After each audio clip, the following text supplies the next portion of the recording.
Everyone আসসালামু আলাইকুম। চলুন আজকে গ্রিডি অ্যাপ্রোচের জব সিকোয়েন্সিং প্রবলেমটা দেখে আসি।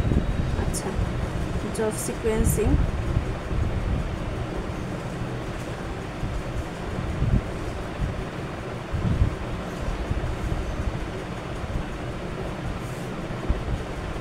জব সিকোয়েন্সিং থেকে মেইনলি বোঝা যায় যে আপনার মিনিমাম প্রফিটের জন্য শর্টলি ওয়েতে আপনার ম্যাক্সিমাম ডেডলাইনটা বের করে থাকি। আচ্ছা, এখানে হচ্ছে ফার্স্টে হচ্ছে জব নিব, ধরেন job 1, job 2, job 3, job 4, job 5, 5টা জবের সেকশন আছে এবং এখানে নিতে হবে রেভিনিউ। আচ্ছা, রেভিনিউ নিলাম, ধরেন রেভিনিউ আছে 30, 50, 40, 20, 10। প্রত্যেকটা জবের জন্য আমাদের রেভিনিউ বা ইনকাম হচ্ছে এরকম। দেন হচ্ছে ডেডলাইন।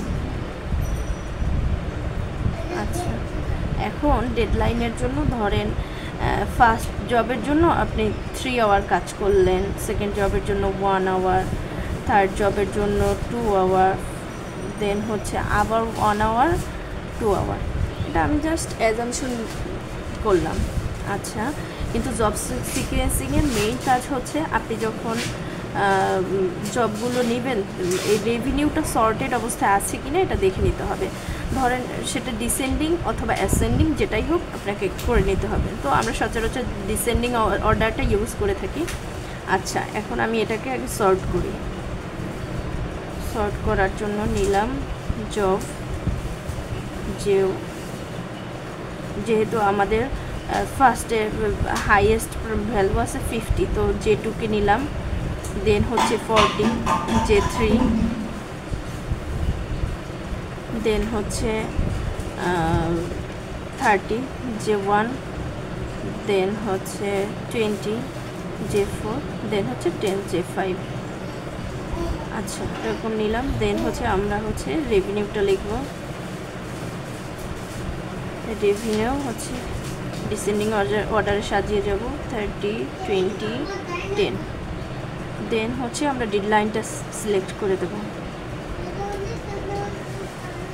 ডেডলাইনটা হচ্ছে 50 এর জন্য 1, 40 এর জন্য 2, 30 এর জন্য 3 অ্যান্ড 20 এর জন্য 1, 10 এর জন্য 2। ওকে, এখন আমাদের গ্রিডি অ্যাপ্রোচটা বলে যে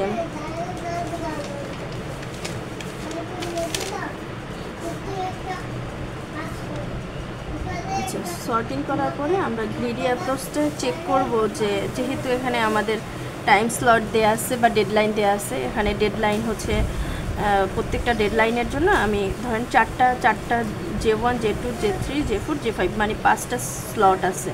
তো আমরা ধরলাম সকাল 8টা থেকে 9টা পর্যন্ত একটা স্লট, দেন 9টা থেকে 10টা পর্যন্ত একটা স্লট, দেন 10টা থেকে 11টা পর্যন্ত একটা স্লট, 11টা থেকে 12টা, 12টা থেকে 1টা।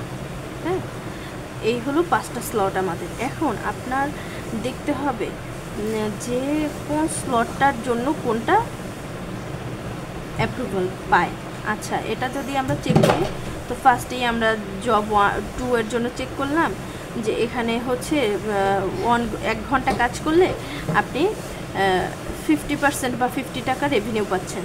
তো এটার প্রায়োরিটি যেহেতু আগে এবং এটার জন্য বলা হচ্ছে যে ডেডলাইন 1 মানে 1 আওয়ার বা 1 মিনিটস যেটাই চিন্তা করেন, ধরলাম 1 আওয়ার। তো 1 আওয়ার হলে আমাদের ফার্স্টে এটার জন্য যেহেতু 1 আওয়ার, তো এটার জন্য শুধুমাত্র একটা স্লটই ফাঁকা থাকবে। তো 1 আওয়ারে আমরা লিখলাম J2। দেন হচ্ছে চেক করলাম যে 40 এর জন্য 2 আওয়ার্স। তো 2 আওয়ার্সের জন্য আমরা এই দুইটাকে সিলেক্ট করতে পারি, মানে 2 আওয়ার্স যে 2 ঘন্টার জন্য 2টা স্লটে নিতে পারি এবং 2টা স্লটের ইমিডিয়েট যে লাস্ট স্লট যেটা আছে ওইটাকে আমরা দিতে পারি, যেমন J3। দেন হচ্ছে 30 এর জন্য আমাদের স্লট ফাঁকা আছে 3টা। তাহলে যদি 3টা স্লট ফাঁকা থাকে তাহলে আমরা এই 3টা স্লট নিয়ে কাজ করতে পারবো। এই 3টা স্লটের মধ্যে 2টা অলরেডি বুকড, তো 3 নাম্বার স্লটটাকে আমরা ইউজ করতে পারবো, মানে J1। দেন হচ্ছে আমরা J4 এর জন্য একটা স্লট বা 1 ঘন্টা আমাদের ডেডলাইন। এখন এই 1 ঘন্টা ইউজ করার জন্য আমাদের নিতে হবে হচ্ছে, যেহেতু 1 ঘন্টা, কিন্তু আমাদের 1 ঘন্টায় কোনো স্লট ফাঁকা নেই, দ্যাট মিন্স আমরা এটাকে নিতেই পারবো না, এই পোর্শনটা ড্রপ হবে। মানে আমরা এই জবটার ক্ষেত্রে কোনো ধরনের রেভিনিউতে আমাদের কোনো প্রফিট আসবে না। দেন আমরা চেক করলাম যে J5 এর জন্য কোনটা আছে 2 আওয়ার্স, কিন্তু 2 আওয়ার্সের জন্য আমাদের কোনো স্লট নেই, দ্যাট মিন্স এটা ড্রপ হয়ে যাবে, এটার জন্য আমাদের কোনো কাজ করবে না। দ্যাট মিন্স এই স্লটগুলো ফাঁকা থাকবে, কিন্তু আমরা সব থেকে কম সময়ে আমরা এই স্লটগুলোতে কাজ করলে বা এই স্লটগুলো যদি ইউজ করি তাহলে আমরা সব থেকে প্রফিট লাভ করতে পারবো। আচ্ছা, এখন ক্যালকুলেট রেভিনিউ করি। Revenue calculate,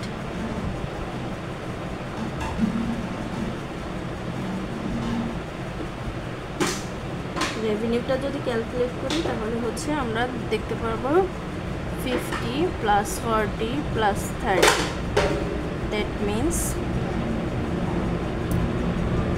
140।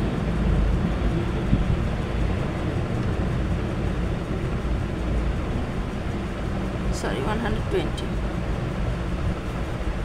আচ্ছা, যাই হোক, এটা হলো আমাদের ম্যাক্সিমাম রেভিনিউ।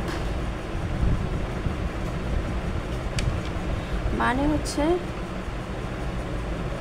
আমরা কতটা কম সময় ইনভেস্ট করে মানে এই রেভিনিউটা পেলাম, এটা হচ্ছে আমাদের মেইন গোল। মানে সব থেকে মিনিমাম টাইম ওয়েস্ট করে ম্যাক্সিমাম রেভিনিউ আর্ন করা, এটা হচ্ছে আমাদের জব সিকোয়েন্সিংয়ের মেইন গোল।